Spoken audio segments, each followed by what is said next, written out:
حضور اقدس صلی اللہ علیہ وآلہ وسلم کے ارشاد کا مفہوم ہے کہ قیامت کے دن اللہ جل شانہ 3 کچہریاں لگائیں گے۔ پہلی کچہری شرک و توحید کی ہوگی، اس میں شرک کرنے والے کے لیے کوئی معافی نہیں ہوگی۔ اللہ تعالیٰ نے قرآن پاک میں فرمایا ہے کہ شرک کو میں معاف نہیں کروں گا، اس کے علاوہ جس کو چاہوں گا معاف کر دوں گا۔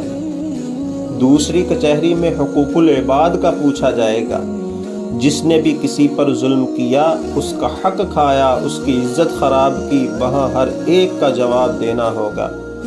تیسری کچہری حقوق اللہ کی ہے، اس میں اللہ تعالیٰ حساب لیں گے یا اپنی رحمت سے بخش دیں گے۔ میرے بھائیو دوستو، ہمیں اپنے آپ کو دیکھنا ہوگا کہ کہیں ہم کسی کا حق تو نہیں کھا رہے، کسی کی آبرو ریزی تو نہیں کر رہے۔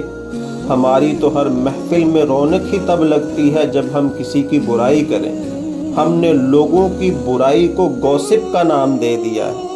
اللہ تعالی ہمیں اس سے محفوظ رکھے، آمین۔